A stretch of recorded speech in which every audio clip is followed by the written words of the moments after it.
Moderator, Pastor Adventist, ayon sa tema, papatunayan mo na ang Roman Catholic Church ay sumulpot lamang sa taong 380 ayon sa Biblia at referensya. Sa diksyonaryo, alam mo ba kung ano ang ibig sabihin ng sumulpot? Kana. Yes or no? Kung ang sagot mo ay yes, ano sa English ang sumulpot? Dahil English ang ating ginagamit na referensya, at ano naman ang kaniyang synonymous terms sa wikang Tagalog? Sumulpot, alam ko po, yan po ay emerge. Marami pong, isang meaning po, marami pong meaning, isang word, maraming meaning. Tagalog man o English. Kaya alam ko po, ang meaning niyan, tsaka yung mga synonymous term ng sumulpot. So, ibig sabihin, ay hindi ho yung tunay, sumulpot siya, emerge, or naging, nagsimula, establish, those are all synonymous terms, and I think that is not the question. Okay, so may common understanding na tayo. Sa salitang sumulpot, ang ibig sabihin ay emerge, lumitaw, at nagsimula. Sunod na tanong, dahil sinabi mo na ang Roman Catholic Church ay sumulpot lamang sa taong 380, ibig bang sabihin na ang Roman Catholic Church ay nagsimula lang sa taong 380? Yes or no? Yes, nagsimula lang sa 380. Aguro! Noong ginawa ni Theodosius I ang Christianity na siyang tatag ni Kristo, pinadapt niya, ginawa niyang state religion. So yung state religion na yon, ayon po sa ating mga nabasa kanina, iyan po yung na-develop na naging Roman Catholic Church later. It's not about the name, but it's about the faith and practices, lalo na po na sila po ay pinakilala ng iisang tao, which is the Pope. Next question. Pope o emerge ay pagsimula.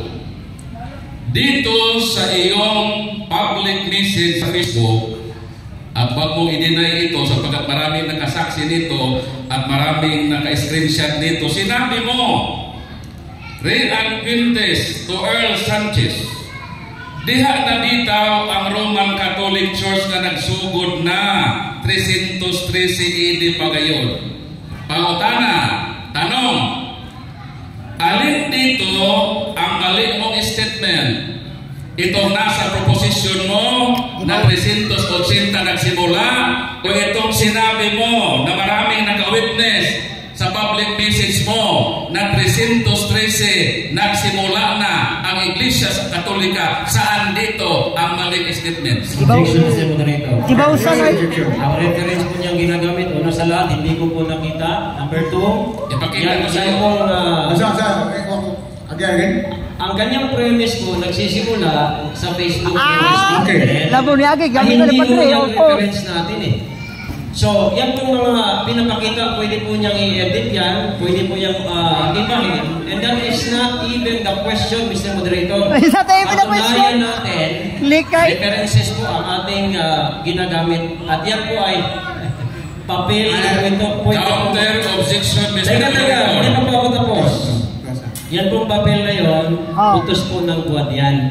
Pwede po yan i-edit, pwede po yan gawing ano. That is not the reference. I-ano mo dito, Brad Paul, yung tanong mo. Okay. Counter proposition, sige. Objection, Mr. Moderator. Sinundan ko lang yung sinabi niya na 380 lang nagsimula ang Iglesia Katolika. Meron siyang public message, hindi pwedeng i-edit yan sapagkat nasa cellphone yan. Maraming naka-witness niya na sinabi niya na taong 313 nagsimula na ang Iglesia Katolika. Sa kanya galing yun. So ang tanong ko ay relevant sa topic according to the rules of debate number 1, na related ang tanong sapagkat ang issue dito, kailan nagsimula ang Iglesia Katolika? Sinabi niya 380, pero sa public message niya 330 nagsimula na. So related yun ang aking tanong sa ating proposisyon. Okay, moderator's time. Now, from earlier on, from the start, ato na ako pinangiklaro nga ang details ba nato ang nara sa ipabarog, both mo, kamunduha, nagkauyon, kasatag sa tingin mo pangutana, nga pwede ba mutats ang pangutana nga wa sa pabarog. Now, karon, di ba yung mugduha? Mauna niya ang punto karon nga ang imong iyang details sa pangutana, wa sa imong ipabarog, nga imong iuyunan na pwede. Now, karon, ato i-resolve ang issue. Madawat na niya pangutana, kay bisag wala siyang ipabarog, o yun man siya, madawat man, yun yung duha. Pero, ang iyang tubag niya, niingon siya na iyang kinigar na ingon siya, edited or mauna siya. So, meaning to say, he disowned this statement. What am I iwan na? Mr. Director, so ibig sabihin, yung public basis na Facebook, tinakwil na niyon. So, bahala ka sa buhay mo. Ang ibig sabihin na tinakwil niya, dahil hindi siya tanong. Sa moderator's side ng Brother Paul, to me, ang question, pwedeng related sa issue. Pero lang, base sa rules of the debate, you have to base your question based on the references kaya gigamit. But he did not use as reference na imong gigamit. So, atong ihatag ang panahon nga dili niya dawaton tungod kay dili siya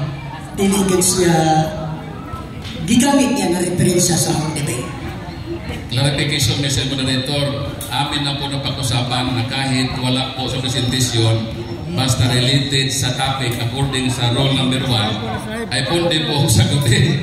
At malinaw naman related itong aking tanong sapagkat ang tanong dito ay yung pagsimula ng Iglesia Katolika at yun naman ang nasa tema. Counter objection, Mr. Moderator. Mr. Moderator, gusto ko pong linawin pwede mong itanong kahit hindi present. Pasok sa tema. Pasok sa tema yung tanong niya eh. Pero, pwede mong itanong kahit hindi ko na i-present. Basta pasok sa tema. Actually, pasok sa tema yung tanong niya. Ngunit, yung premise niya, yung issue ko. Kasi yung premise niya, message daw sa Facebook ng ibang tao. Hindi mo sinabi ko yun. Kaya, yan po ang issue. Mr. Moderator, I would like to present my exhibit, ang ebidensya. Sa kanya yung galing? Si Brad Ryan, ang affirmative, ningon siya nga kinikulong sa Facebook, it is only mo. Pero there is a present na aman ang imong pangalan nga real test. So ang point nila kay din ang pag-resolve nga nini na you have to proceed to another question but it is only yan. So it is all man niya pero nga naan siya pero yan it is all. So okay. Mr. Moderator, bahala ka na sa buhay mo. Managot ka sa Diyos. Sunod. Sinabi mo na ang Bible ay natapos 1st century pa. Tapos yung tema mo, patunayan mo, ayon sa Biblia, na Katoliko sumulpo 380. Mr. Vintes, magsabi ka ng totoo. Hindi mo talaga mapatunayan sa Bible na 380? Sa pagkatapos na ang Bible ay 1st century pa? Ito sagot. Mapatunayan ko po. Kasi ang sinabi ko po, sumulpot. Sa sumulpot, pinatunayan ko using the Bible. Kasi nga, alam ko po, paano po sinabi yung sumulpot? Kasi po, meron na pong nauna bago po siya lumabas. So from the Bible, napatunayan ko. At yung 380 Bible, natural references. Kaya nga, yun ang sabi ko kanina, two ways na patunayan ko from the Bible and references. Kasi mahaba yung tema. I have to define the topic, prove by arguments, and napatunayan ko. Next question. Okay. Bias lagi basta So marami kang ginamit ng mga referensya. At umamin ka na ang ibig sabihin ng sumulpot ay emerge. Ang tanong, alin sa mga referensya ginamit mo na nakasaad na ang Roman Catholic Church ay nag-emerge 380. Magbigay ka sapagkat gusto ko na i-grab ang opportunity na according sa rules of debate number 9 and 10, kailangan buklatin yung aklat mo at ipabasa natin sa moderator kung totoo ba na nakasaad doon na ang Roman Catholic Church ay nag-emerge sa taong 380. Ang tanong ko muna ay ganito, ibigay mo muna ng referensya sapagkat mag-request ako sa moderator na buklatin yung aklat mo at basahin natin kung may nakasaad ba dyan sa ebidensya mo na nag-emerge ang Roman Catholic Church year 380. Okay, objection, Mr. Moderator. Ang kanyang trabaho po ay magtanong. Hindi niya dapat akong utusan, buklatin ang aklat daw, sabi. So, inform niya po ng tanong yan. Counter objection, Mr. Moderator. Ang nagtanong po ako, alin doon sa kanyang aklat nakasaad na ang pag-emerge ng Roman Catholic Church 380 ang nasa rules of debate natin na may access ang debater, ipabasa sa moderator. Pinirmahan mo itong rules of dialogue. I sustain the objection. Answer the question. I present ang imong... I-present na. Yes. Ano sa lahat, hindi ko po na-memorize, no? Pero atin po itong listen sa akin. Ito. All years. And by the way, bago ko po sagutin po yan, kasi po, hindi po yan kategorical. Okay, Mr. Moderator, ang atin po, bago ko po sagutin, hindi naman kategorical yun. Ito parte ng ating sagot, 1 minute. So, tandaan niyo po ang rules natin, accessible daw. Hindi ho utusan niya ako ng ipapagkat. Ito po, mga kapatid. Una, itong collier. Dito po, collier encyclopedia. Nandiyan, no? Ayan. Collier encyclopedia po. Una, ito po ang sinabi, embracing, having embraced Christianity about Theodosius I, sabi, kailan? In 380, he decreed that all his subjects become Christians, and this is the Roman Emperor, na pinatunayan ko po doon pa sa ibang mga references using, ito po ay sa Wikipedia, hindi ho ito, Mr. Moderator, objection, hindi siya responsive ang tanong ko, emerge, hindi embrace. Ayaw pa. Ang aking tanong maliwanag, alin doon sa mga aklat na dala mo na referensya dahil ayon sa ating proposisyon, patunayan sa referensya. Umamin ka na ang sumulpot ay emerge. Ngayon, ang hiling ko sa iyo, magbuklat ka ng aklat, ipabasa natin sa moderator. Yung term nga, emerge. Ang ginamit mo, embrace, hindi yung emerge. Okay. Sagutin mo ang tanong ko. Nasagot ko po, Mr. Moderator. Okay. Let us not unnecessarily restrict the term to be used as emerge.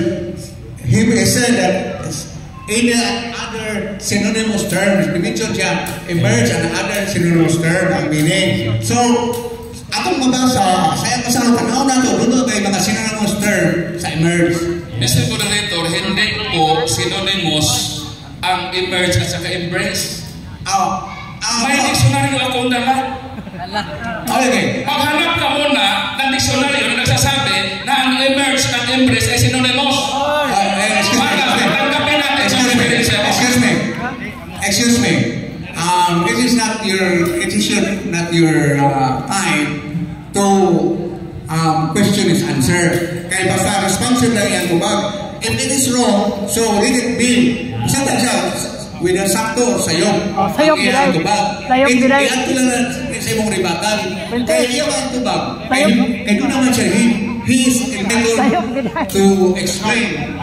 To make his point. So, kini emerge nga ngayon. Bro, Mario. Basin nga yung doon na sa ilaing termino nga, sinanin mo sa emerge. Kana, say ka na be? Jose. Yeah, ang sagot ko po, Mr. Moderator, kanina, nasagot ko po yung Siniipit ba ka na reference. Collier po ang ginamit ko, andito. You want to, andito po, ang aking references. Then, together with the online Encyclopedia, which Wikipedia Britannica, which is inayunan Ang niya moderator, fighting na pwede kaya, yun. usa, Okay, sa so, lawin, wait, ibig sabihin, Korea. nag-start So, basahin mo. Basahin mo. Ito nga, yan po, yung pong 380. Hindi. Ang moderator ko mabasa. Ang iba nga yung moderator ka. Kana. Sa loob. Pwede sa inyo, pero... Okay. Sige, basahan. Pareho kahilaw na lang. So, sa statement below, it is our desire that reduces the first emperor from 379 to 395, declared Catholic Christianity the official religion of the Roman Empire, declared in the Edict of Thessalonica of 27 February 380. Tapos ito ba? Isa. Yan. Full years encyclopedia. Ganon din. Ayan. Mayo ka. Palikihin mo. I-zoom na. Palikihin mo. I-zoom na, Quintes. I-zoom na. Quintes. Yun. Ibaba mo. President. The first line. Having embraced Christianity and been baptized in 380, he decreed that all his subjects become Christian. Yan. So, dalawang sagot po yan, Mr. Moderator. That means, started, emerged, sumupot, yun po ang ibig sabihin. Ala ka niya, mau. Next question. Okay. Moderator's time sa time lang. Question, klaro tayo. It's very clear that he requires you to read that when the Roman Catholic Church emerged according to his question. So your answer is not responsive to the question. Alam niya. Your answer is not responsive to the question. Dili responsive. May isa pang moderator eh. Mr. Moderator, ang akin pong request, sapagkat ang topic ay napakaliwanag, na sumulpot emerge. Ang pinabasa niya sa inyo, declared and embraced. Hindi po yan synonymous, Brad Quintes. Mag-aral ka naman ng diksyonaryo. Okay, the moderator's time. Now, ang violation Brad Paul, ayos sa violation na you're ad hominem. Okay, wala kaya sa posisyon, you're in the position to even mag-aral ka. Mr. Moderator, that is not ad hominem. No, that's putting down. That is a request. You're not here to make a request regarding his portions of education. You're here to debate. So, minus 1 point. Ako. Sige na, okay na. Now, Brad Paul. Para clarify sa issue. 20 na lang mga Nakuha na ko inyong punto. Klaro kayo ang pangutana ni Brad Paul na nag-history siya o embrace. Ang point nila yan, nag-ingon siya na naagi ni-embrace ang subject niya yan i-declare. Which is, sa iyang interpretation is tantamount to emerge. Pero that's another issue. So, Mr. Moderator, tantamount. kailangan magpresensya ng diksyonaryo. Para matanggap natin yung declared at embrace na pasok doon sa ating proposisyon. Dahil kung emerge ang sa atin, ang request ko, mag-present muna siya na ang synonymous ng emerge ay declared at embrace para matanggap natin yung referensya na napasok doon sa ating proposisyon. So, ang iyang i-present, limited naman ito. So, that's it.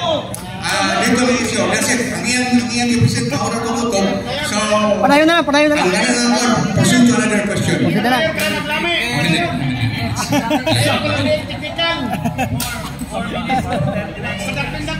ginamit mo ang Edict of Thessalonica.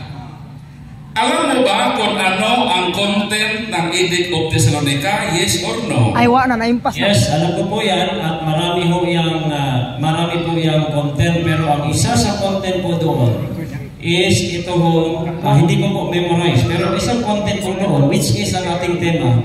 Ayun po, aking binasa na that is a decree ni Theodosius I na gawin hong official religion ng Roman Empire ang Catholic Christianity. So, ibig sabihin, dahil i-declared, so existing na yung i-declared niya. Kasi hindi ka naman pwede mag-declare na hindi pa nag-exist. Sagot. Halimbawa, nag-declared si Roy Lopez de Villalobos na ang Pilipinas ay tawaging Pilipinas taong 1543. So does that mean na doon nag-exist ang Pilipinas noong declare niya na ito ay Pilipinas? Sagot. Ang nag-exist yung Christianity, hindi yung Roman Catholic Church. Ang ginawa ho niyang official state religion, yung Christianity. Doon ho nabuo ang Roman Catholicism na development from papacy, Mariology, iconoclasm, at iba pang mga doktrinang wala sa Biblia. Ang existing Christianity, yan po ang sinimula ni Kristo. Pero yung kanyang dineklara, doon ho na immerse po doon sa Roman Empire State Religion. Next question. Ang tanong ko ay ganito. Alam mo ba ang content? Ang content ba sinabi ko, hindi yung pag-declare. Ang content ba ng Edict of Thessalonica, alam mo ba yes or no? Ang content ang tanong ko, hindi yung dideklara ni Theodosius na ang Christianity ay official religion. Ang content ng Edict of Thessalonica, sagutin mo lang ako, alam mo ba yes or no? Hindi naman ako mamilit sa kunin mo alam. Sagutin yan. Yes mo na yan ko ba? May kopya ka ba sa kabuuan ng content? Wala ho. Dahil hindi ho yan ang tema natin, yung buong content. Pero ito po ang putulan mo, magbigay ka ng reference dyan. Ang point na ako, no, just ask directly, raise your question directly regarding the Edict of Thessalonica. What's your point? Para maabot na sa punto. Kasi para bigyan sila parang pangutanan. Importante itong Edict of Thessalonica dahil doon siya humugot ng 380. So, i-premise na yung pangutanan. Proceed na lang. Proceed. Winner kayo. Yun ang moderator. Sinabi ko nga, ano ang content?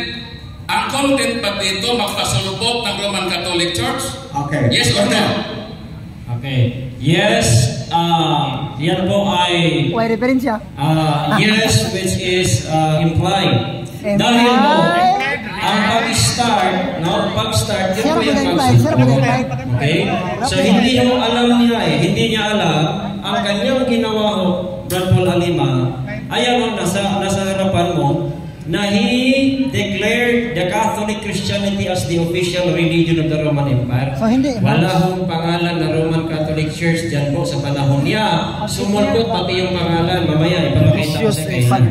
Emperor. So, sabi mo, hindi nakasaad sa Edict of Thessalonica na ang layunin ng Edict of Thessalonica ay magpasulpot ng Iglesia. Hindi ko kundi mag-declare according sa proposition. Objection. Hindi ko po sinabing hindi. Sabi ko po, yes, implied. Dahil ginawa po niya, ginawa pong declared ang Catholic Christianity. Hindi po sinabing hindi. Yun ang tanong ko. Dito sa Edict of Thessalonica, sinabi ba dito sa batas na magpasulpot ng Roman Catholic Church o magdeklara lang na existido na ito? Natubag na niya ang pangutanan. Naingon siya na yes, pero dili categorical kundi implied. So, ito ba implied? Sa ito ba, wala din direkta. Implied. Nandito sa aking kamay ang Volume 1 at Volume 2 ng Church History ng Baptist Theological Seminary. Kailan existido ang Iglesia Katolika ayon sa Baptist textbook sa mga seminaryo na magpastor? Kailan ang mga taon na existido na ang Iglesia Katolika? Excuse me, for the first time. Ang imong question, debate mo niya? Yes, because this question is relevant to our proposition. Ang kining imong referensya, imo na ibase. Di mo na siya mapaningil sa di niya referensya. Kaya ang fair man sa siya nga ikaw rin mabasa niya, siya kabasa na ngayon ko siya pagkakon. According to Mr. Moderator, the rules of debate, ang iya, ipakutana, ang kanang libro God, ang libro, bakikaw man, nga, kanang imong libro, imo siya pagkakon, sa unsay content nga, ikaw man mo imo presenta sa mga, sa kanilang libro, aklat ko ng Baptist. Ang kaya, palitawin natin ngayon kung sasabi ba sa ng totoo. Ang mo lagi ang akong pangutana din sisuganan pa ninyo. Oyon ba mo daw gusto sa taksa niyo ka referensya nga i-present ninyo. I-present na ninyo, dili pa ninyo nga i-present niyo nga siya pangutana mo sa source mo referensya. Dili na represent even if it is a Baptist na literature, it is not his reference. Yes, so, Mr. Moderator.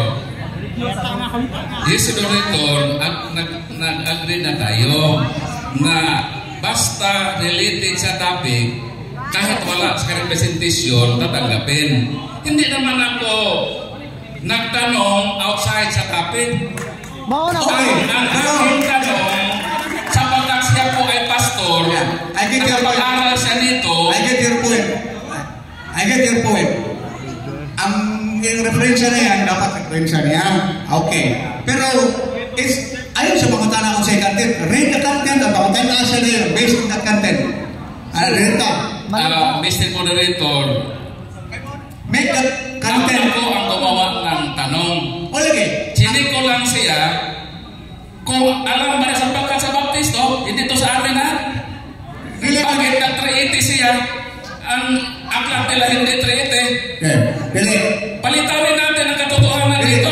Sapagkat maliwanag sa proposisyon na ang patunayan na 380 sa mulpog. Kaya, as negative, sa ayon sa ating proposisyon, ating premise, is all affirmation or negation. Silence. Para magkano, ang kanang, ang saan yung title ng book? Church history. Moderator. Kining church history o church history, ang iyang literature. Daghan kayo ang content niya. Which specific part ang imong gingon nga nakabasa ka ini para kadaghan ito bagon kung ang entire content imong ipasayit niya.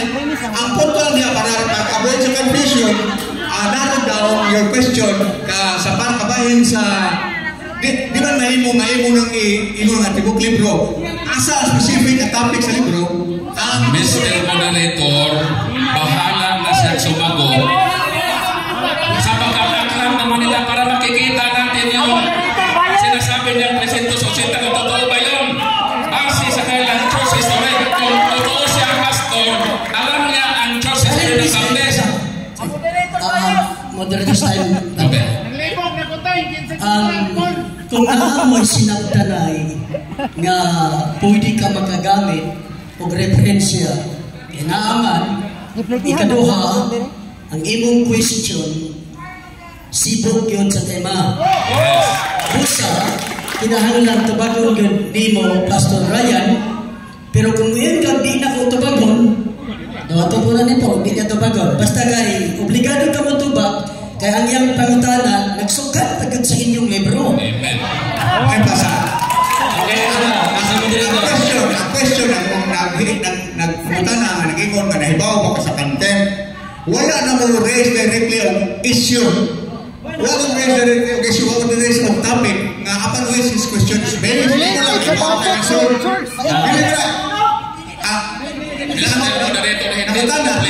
Problema niya. Huwag ka mong problema. Problema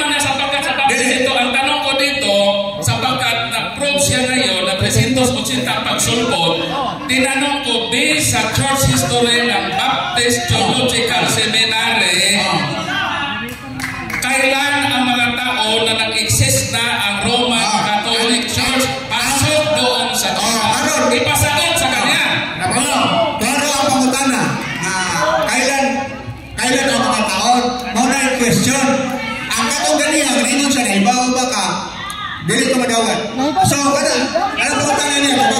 Ibaw ba ka sa mga tuig na iyang ipangutana base ng libro? Alright. Ang tanong niya, alam ko ba kung kailan? Ano ba? Okay, objection, Mr. Brother. Objection. Dili, katong alam ko ba? Objection. Kailan? Objection. Tama yung judgment mo. Tama yung judgment niya. Kasi, pasok sa tema yung ganyang tanong. Tama? Siya mo na yung judge sa moderator. Kaninong reference yan? Number 1, hindi standard reference. Number 2, reference niya. Nabasa mo ba? Wala mo ako nabasa dito. Kaya tama na, ibasin mo na, basahin niya. Hindi ho niya dapat itanong yung hindi sa aking reference. Ako na ito ang opinion kaganihan na dapat niya ito bagon. Tungkol kayang pangutana, pitpit ang libro ninyo. Kung sila gusto sa inyong libro, masino pa po ng solo 380. Ako ito yung punto. Atis na tao po. Ayaw na libro sa akin. Isa yung libro na wala.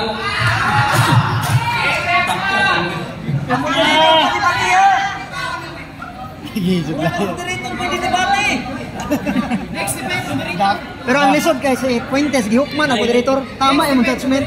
Taon sa mura mo ikaw ang moderator. Hindi ka pwede mo judge sa moderator nga ikaw ang debater. Da Victor Fuentes, ayaw hukmi ang moderator sa sakto. Da Victor.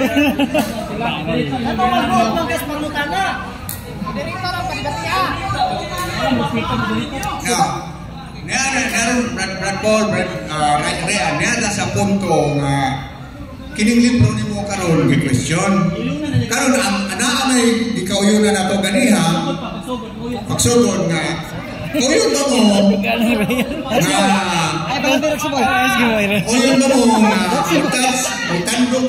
utas mo sa hiskutanan, marilibat na hiskutanan na bisagwat ninyo sa inyong referensya o sa inyong ipabarog. Nakauyon mo. Ipasay sila nato ganina kay kaibaw ko sa experience na ko sa debate nga mao na kasungian. Pero uyunan ninyo, kaibaw ko resulta ng problema. Resulta pero karon ang ato na lang ini nga sayang pangutana nga mahatay niya based sa iyang referensya dili wa mo gamitan ana niya i-premise ang iyang pangutana. So mo na karon ang iyang pangutana karon unsa mga to Brad unsang pangutana asa mga to iga unsang pangutana nimo Brad sapagkat ang akin kung ang ating time as ay 1 minute, less than 1 minute, mag-cite na ako ng isang page at isang date. Yeah. Sabi dito ng inyong aklat sa Baptist Seminary, we noted earlier that by 325, the Roman Catholic Church proper was no longer its congregation, but rather a congregation of bishops. Ayon dito, we, referito sa Baptist, na maaga pa sa taong 325 ang Roman Catholic Church. Hindi na raw kongregasyon na pangkabuan, kundi kongregasyon ng mga obispo.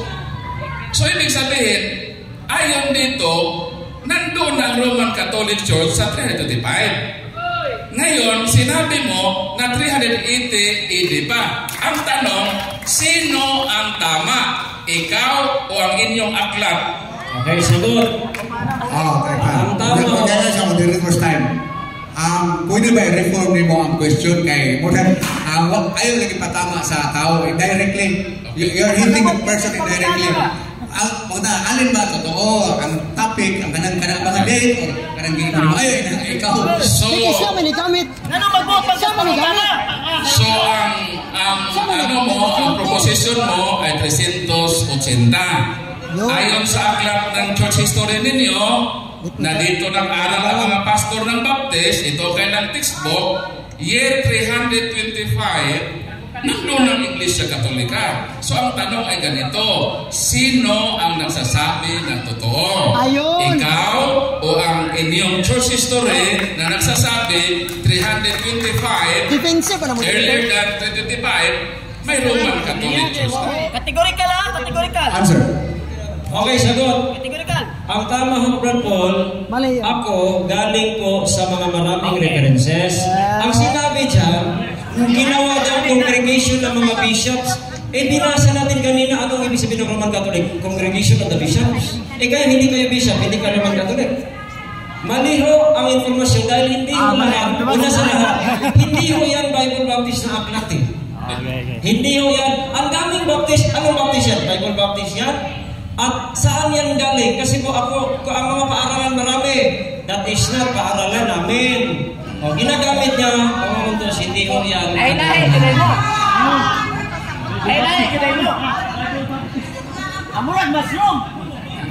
Sumulpot kailan na man. Next question. Ato sa basahon ang libro ko, tinuod pa yun ng Yanis Baptist, Bible Baptist ang imong Say strong man. Yes. Church History for Church Leaders Volume 1, New Testament Times to AD 1500 Revised Edition, D. Leslie Him, copyright 1996, Philippine Baptist Theological Seminary. Sa nakabutang diri, Philippine Baptist Theological Seminary. Hindi ho yan paaralan namin. Ang paaralan ho namin, Bible Baptist College.